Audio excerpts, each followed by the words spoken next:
유동성 연구를만 나왔고 컨소시엄을 통제는 민간 연구기관 PSRI 현재 대표를 맡고 있습니다.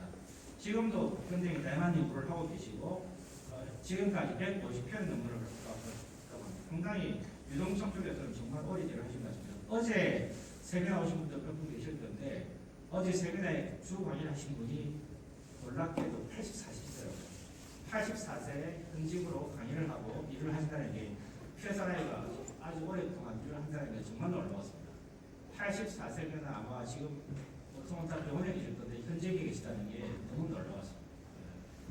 이러한 학적에 대해서 2011년 미국 학회에서 Fluidization 프로세싱 어워즈라는 것을 상을 수상했고 2023년에는 DOE로부터 The Secretary of Energy Achievement Award를 수상하셨습니다. Dr. Carey, we are honored to have you here. So please welcome to join me in welcoming Dr. Carey.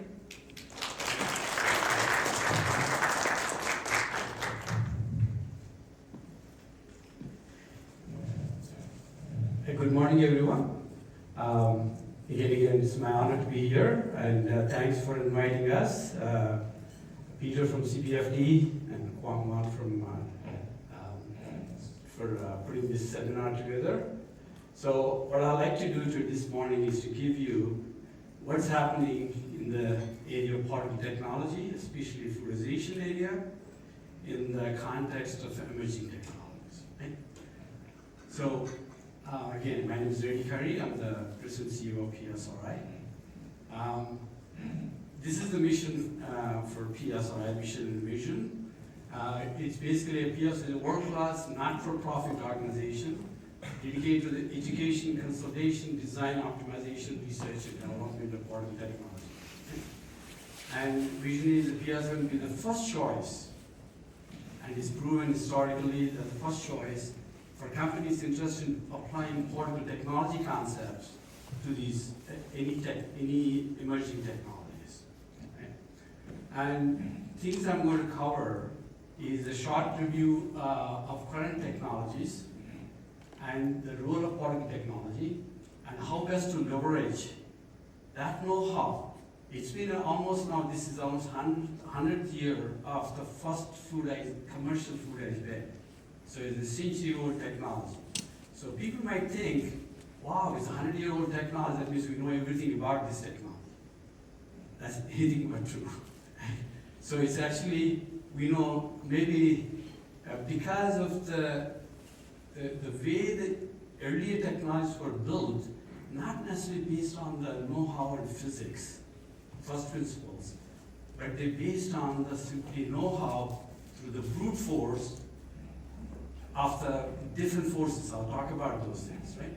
So now, we know a lot more physics behind these technologies, and there's a tremendous, we are living at a time, there's a significant energy paradigm shift is happening in the world.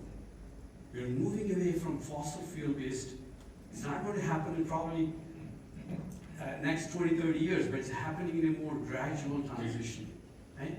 So that means last 40, 50 years, there are very few technologies came along in this arena. It's a very selected number of technologies dominated this arena, right? But now, we're at the cusp of that transition. And that transition is a challenge to everybody in this field. You're at the right place at the right time to lead this area into the new energy paradigm, right? So I'm going to make that case, right? And why fluidization?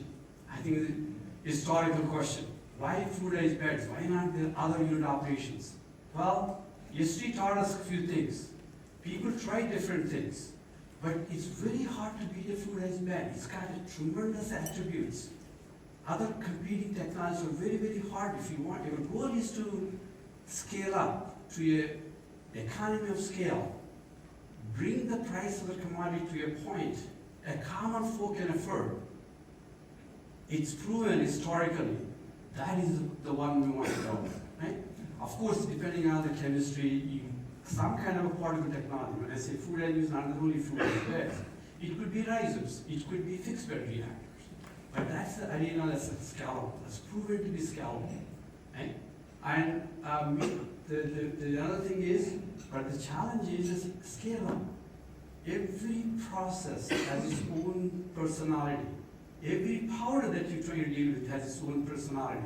You need to understand that personality and then scale up accordingly, so that, and use the wisdom of the last 100 years to take it to that level, so that we minimize any kind of mistakes and be successful in scaling up the process. Right? So, things that I'm going to touch upon, some of the partner with experts. There's so much knowledge out there.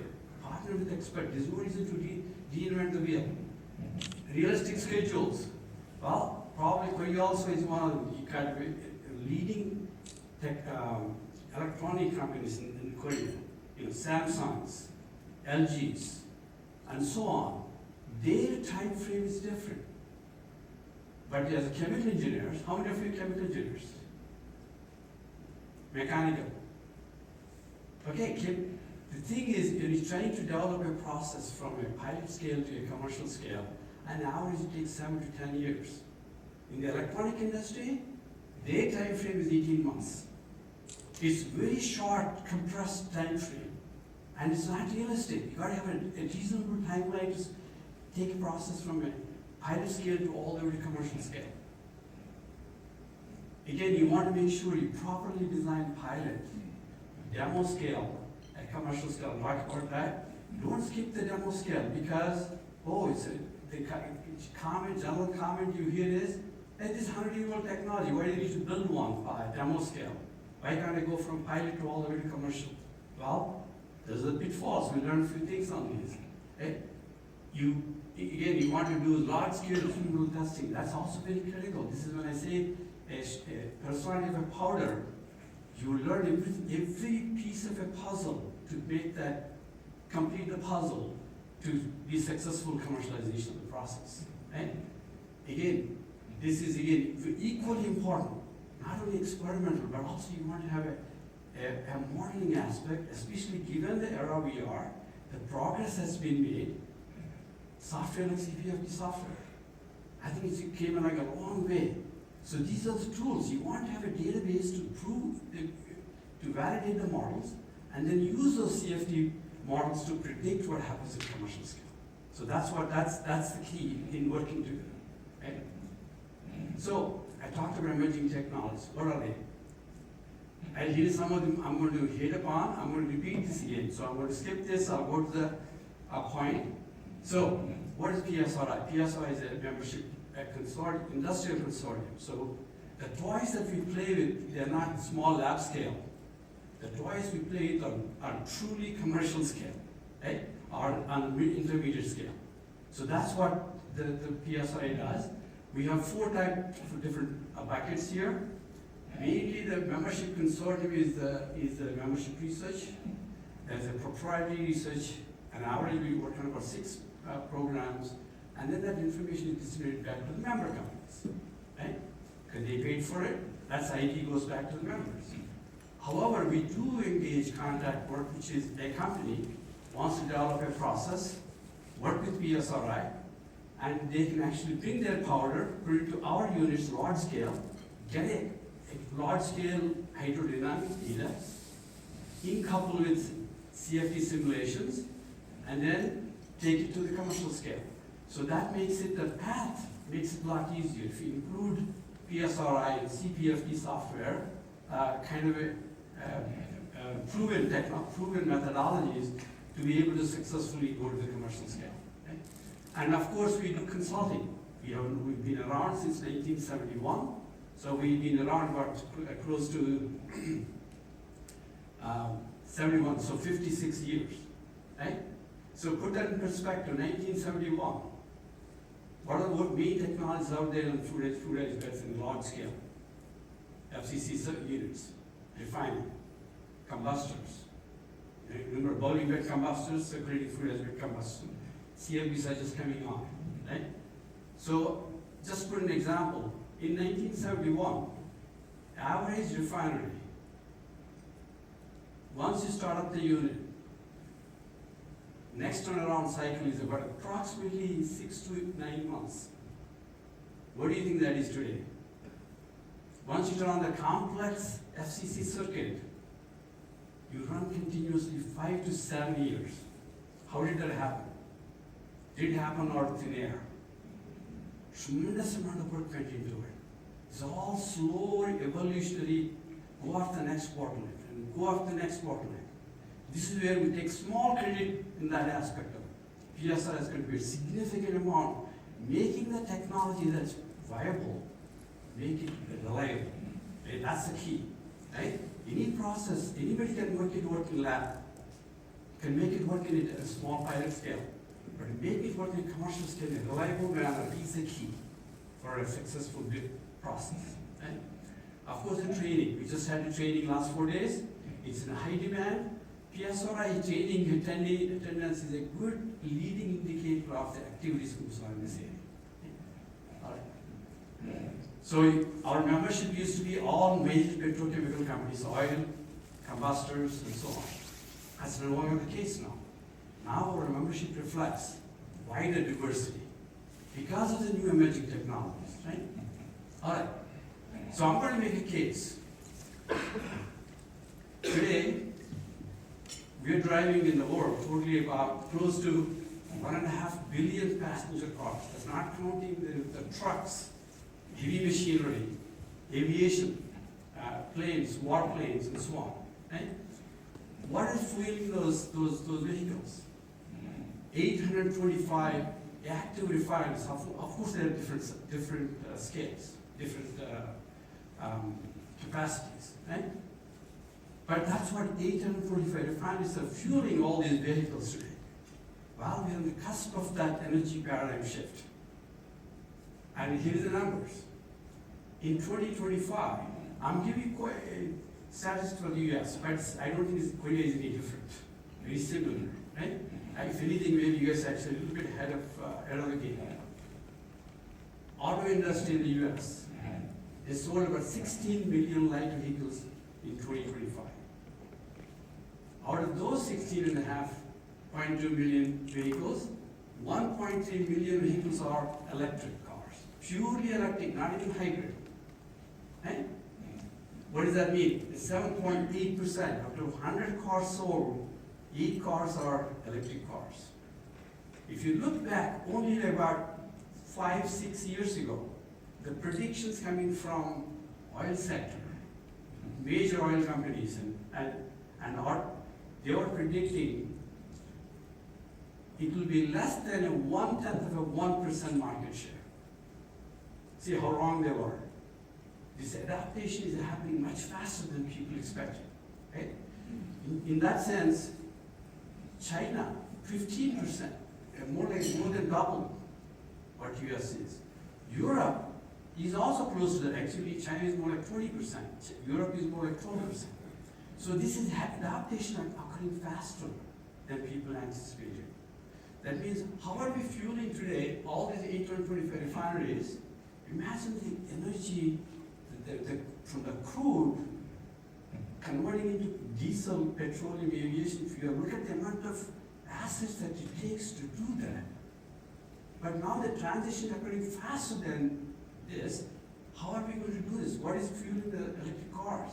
The batteries. What are the battery materials? Lithiums, nickels, pure graphite, graphenes. Where is it going to come from? It's not going to be produced the way we are producing today. There's no way you're going to catch up at the carnival scale. You've got to use the unit operations that are highly scalable, continuous, some kind of a fluidized bed, some kind of portable technology. Right now, they're all being produced by batch mode. They're not scalable. Lithium is we're getting lithium through the nature. Nature is not going to give you to fuel the vehicle that we have today. So there have to be tremendous energy that's going on now into battery materials. Happening actually a lot more activity going on. Of course, China is doing it. US is doing it. I think that not anywhere near what we're talking about.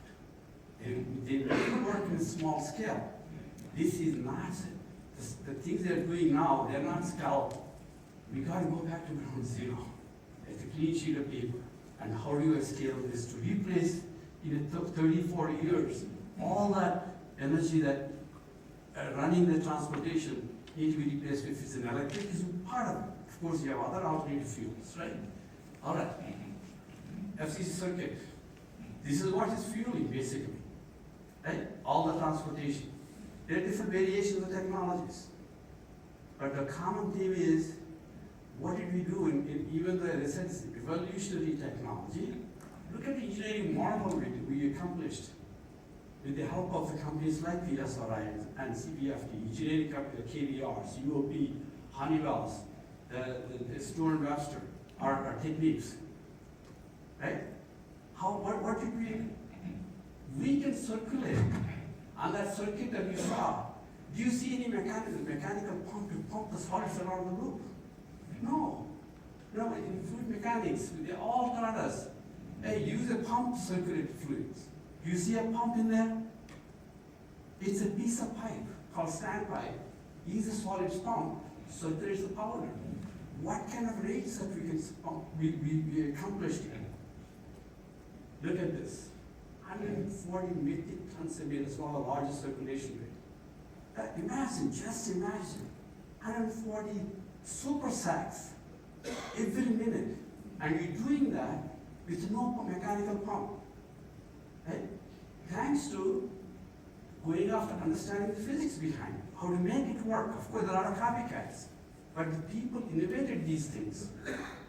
Did an incredible job. To me, engineering marvel to accomplish that. That means moving powder around is not, we know how to do it. Right? So that's not an issue.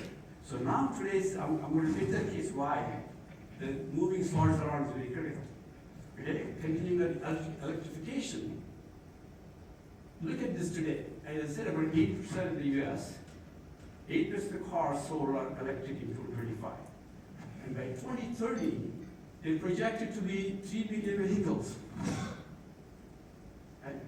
So take an example, an average car, battery electric car takes about 500 kilos, full. Out of that lithium is about 8 kilograms of lithium in the battery. Right? I'm just going to make a case for lithium. Today, US is using 8, that means about almost 10,000 metric tons. In the next 5 years, 4 years, 2030, we need 24,000 metric tons. It's not scalable. Right now, of course, they're producing the existing technologies, but they're not scalable. And it's not going to end by 2030, it's going to continue to grow. Okay? So, now we are in the verge of adopting these well-established technologies and scale them. Why do why fluidized beds? Because they're highly proven technology, highly scalable.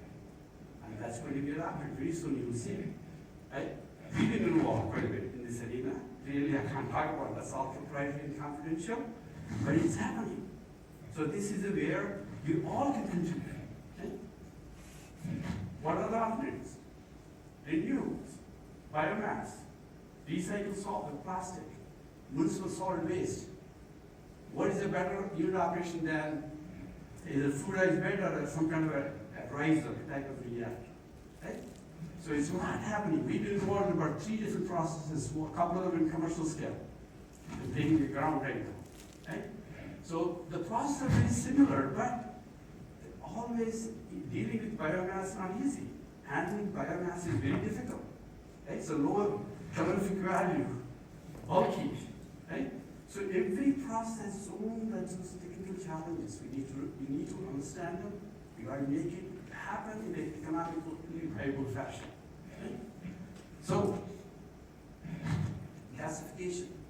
Biomass gasification can be atmospheric, can be high pressure. Right? The challenges are feeding the biomass into the reactor is one of the major challenges. Right? You need to use some kind of lock hopper systems, right? And you got to use either it's a credit gasification or some kind of a carrier, heat carrier like sand or some other means of providing the heat for the gasification kits. Okay? So these are all happening on the ground. Of course, things are a little bit of peaks and valleys because depending on the political wind comes from different capitals. But the long-term path doesn't change, right? If you talk about 4-year term, maybe things might change around, but the long-term trend will be the same. We will be using more. It makes more sense for certain countries, right? People have a lot of wood. Makes sense to go this route. People have a lot of natural gas. We go a slightly different route, right? So in general, these technologies will be adopted. It's happening right now. We're involved about 4 different processes going through commercialization. Either biomass or a recycled plastic pyrolysis. Again, very, very challenging. Plastic, when you talk about recycled plastic. Okay? Pyrolysis is, everybody wants to go is get to the aviation fuel. That's a high value commodity, right? So to produce aviation, that's what everybody's trying to produce from biomass. And there's a lot going on in this arena as well. PSO has been involved in the same arena also as well. There's another technology. People have done a lot of work in chemical looping. But chemical looping in the context of CO2 never made sense. We spent billions of dollars in Europe, in Asia, even in Korea, but never made economic sense for simply CO2 capture.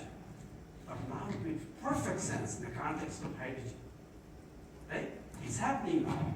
I think some of you in this arena knows Professor Ellis Fan at Ohio State has done a tremendous amount of work in chemical looping. That process is going to go commercial. I think they're breaking ground. This is a bad product of Wilcox. So it's going to be the first unit, commercial unit, that's going to go pretty soon. And the idea is, it's a technology in which you can have different feedstocks. You have different outputs. But in the context of hydrogen, why hydrogen? It's going to be in the future. Electricity, hydrogen makes a perfect sense because all these high intensities, the steel industry, aluminum industry, the cement industry, they are not going to do business the way they've been doing historically. They will be adopting more efficient processes because the moment you say low carbon environment, they have no choice but moving into this new arena. This is already happening tremendously. You saw the slides. I think CPFD will share. They are involved. We are involved in the steel industry. What's happening? The moving those frontiers, going back to adopting more efficient technologies than conventional technologies. Right?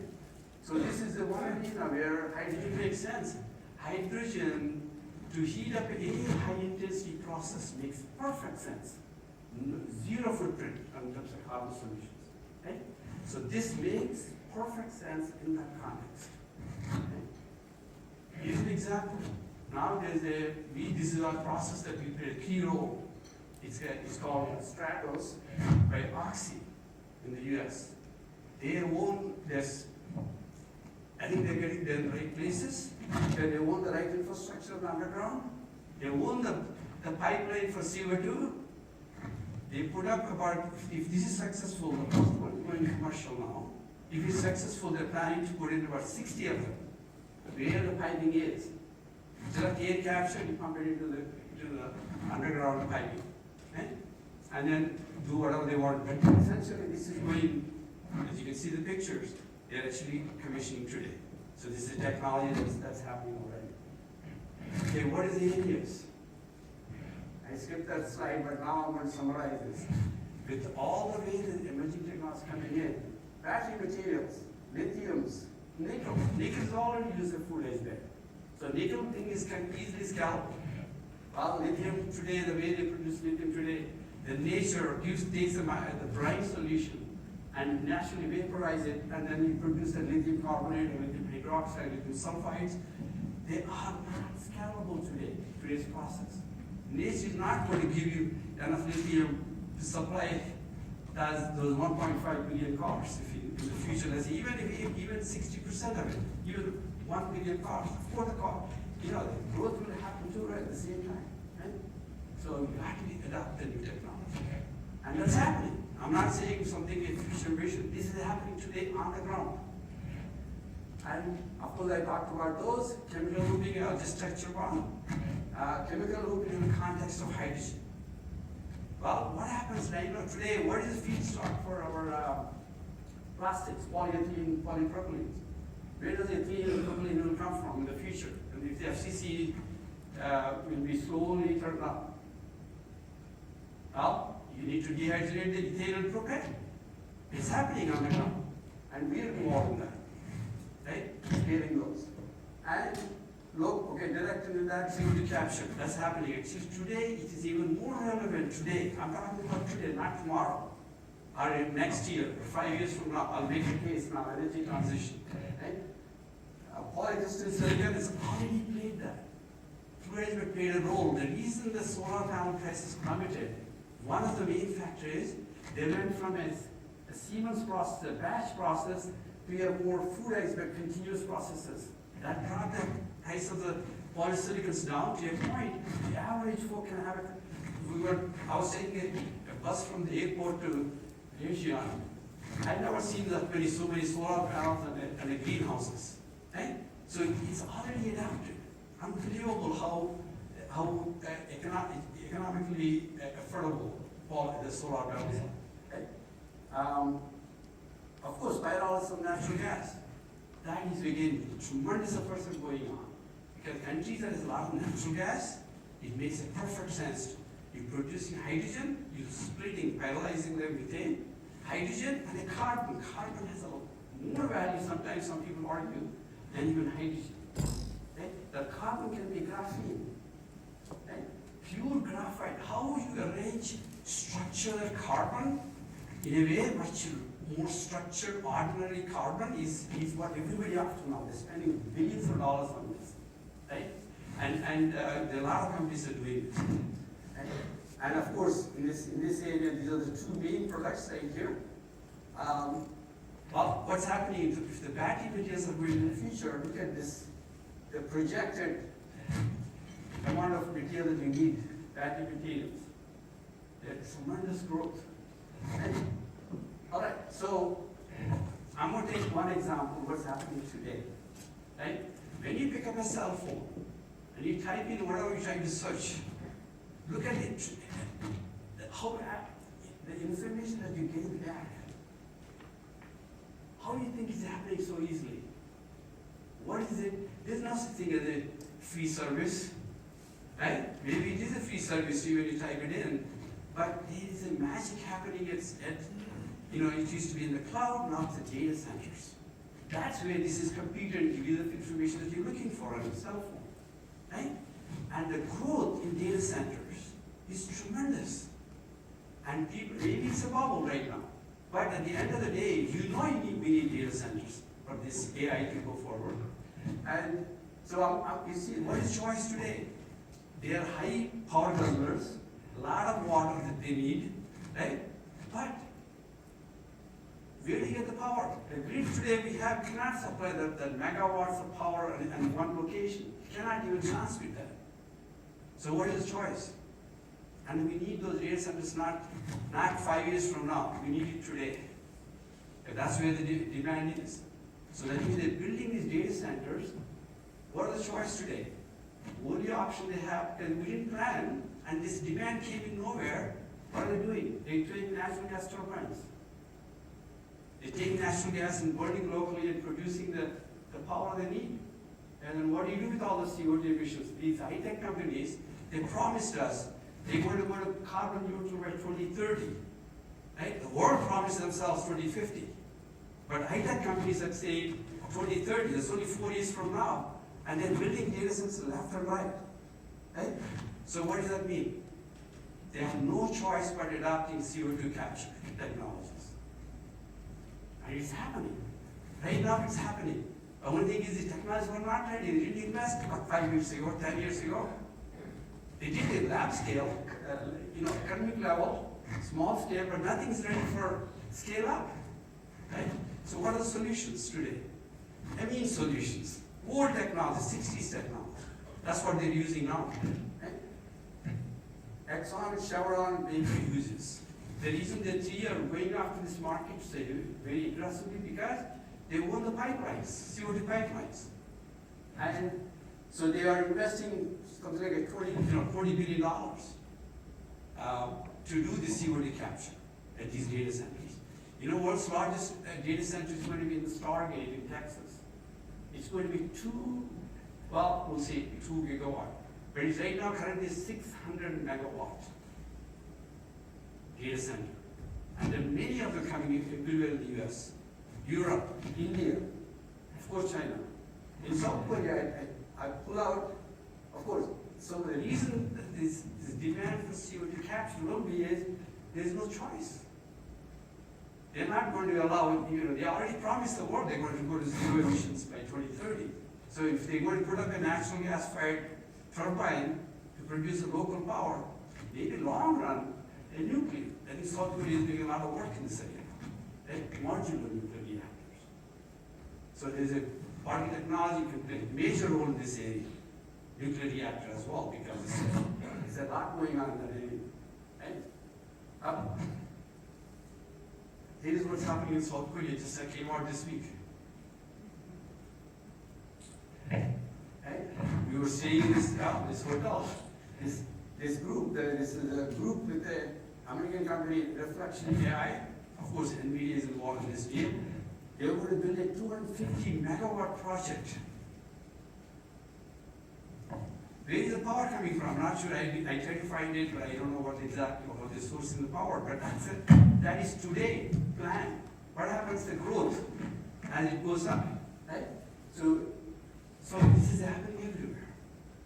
So that's an immediate need for this technology. CO2 capture technology. Fluidization, of course, there's no fluidization in the gas turbine aspect of it, but the capturing CO2 out of that flue gases is something we can help. Okay? I'm going to leave, this is one of my last two couple of slides here. All right, so here is what we learned over that 55 years. Okay, if I want to put it, all that know-how, the wisdom of scaling a fluidized bed from a lab scale to commercial scale, this would be one slide, kind of synthesizes everything. Right?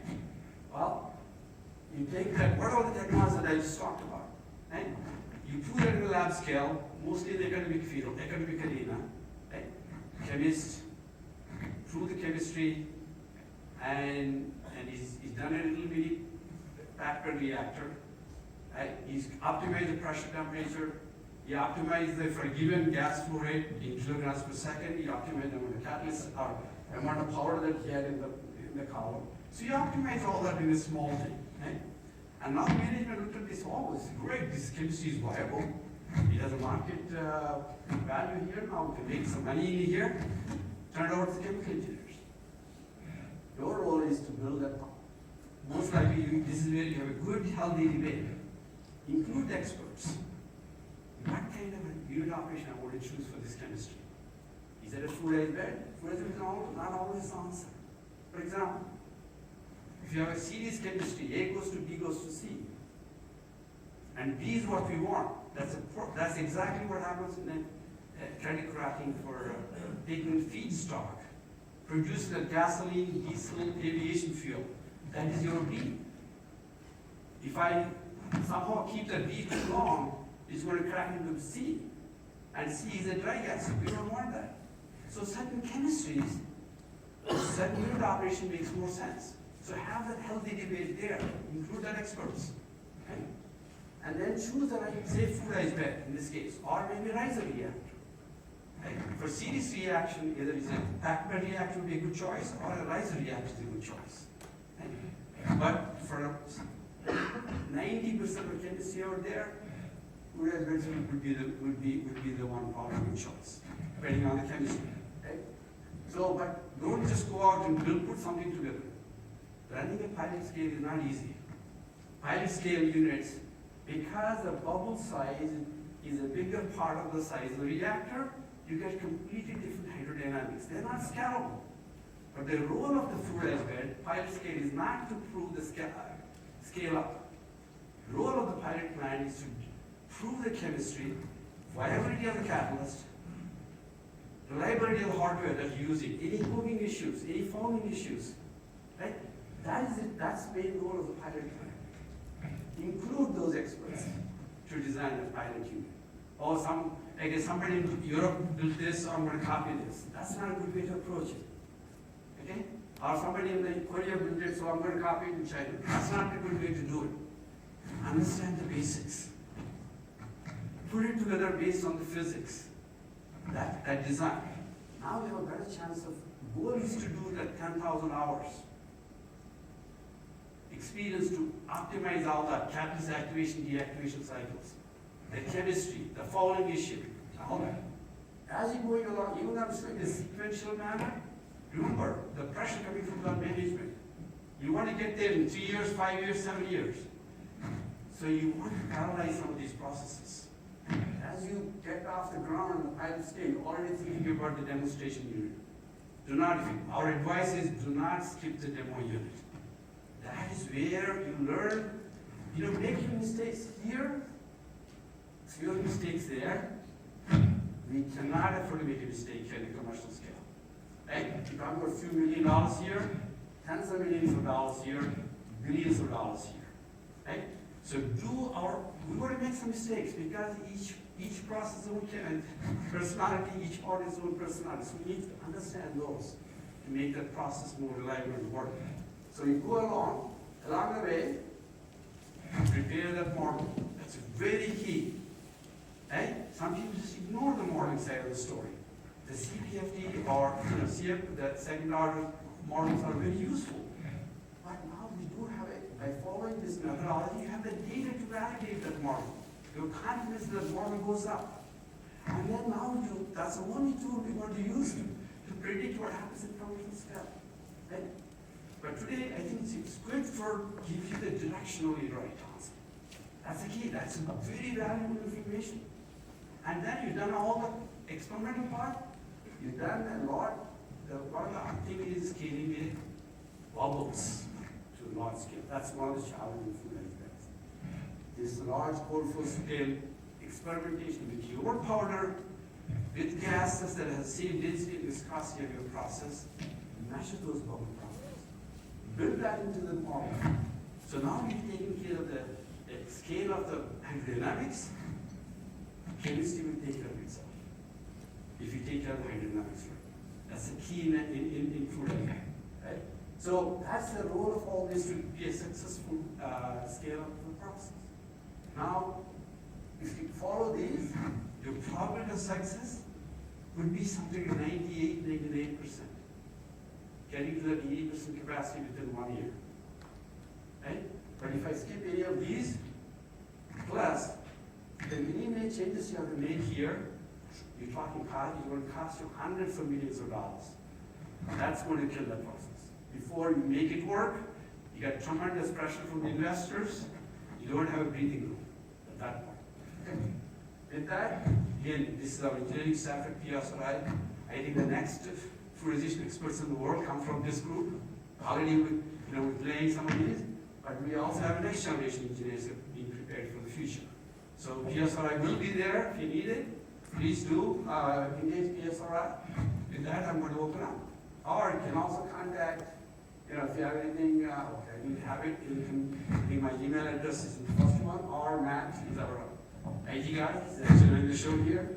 So you can contact us if you have any questions. With that, thank you very much. Thanks for the good presentation. Actually, Dr. Yogi 한국인입니다. Dr. Yogi is Korean. Yeah, she came here 10 years ago. So you can ask her in Korean actually. Anyway, thanks again for the nice presentation. So we now have time. So fluidization is very promising, right? Oh yes. Thanks to emerging technology. Yeah, put together. Yeah. So we now have some questions. 질문 있으시면 질문 없으세요? 네? 그럼 제가 하나만, even though it's a little late, so yeah. because this is also Shepard's presentation, so how do you see the role of simulation technologies like Barracuda in collaboration with your experimental data at PSRI? So you haven't mentioned in your presentation, I think you have strong relationship between PSRI and the CPFD. So how do you see the role of technology? Well, I think that's a proven collaboration. I think it's people know, especially in Europe and in the US, people know that this combination, the experimentation, large scale, and using CPFD software to validate the CPFD software, and then using it to predict. Because now it's kind of a long way in the last 5 years. If you look at things they've added to the software now, it's not only gas-solid systems anymore. You got liquid solids, you got 3 phases. So it's a very the software has come a long way, and they are using to troubleshoot commercial scale units. It's got that backbone validation engine to it, and we've been I think part almost like 20 years now. So they always use PSR database to validate some of their codes. So it's a very collaborative work, and it's proven that collaboration using two entities is a proven pathway to scale a process. Wow, it's proven. Okay. It's a proven. It's not anymore quite questionable. Yes. Thank you very much. 질문 없으세요?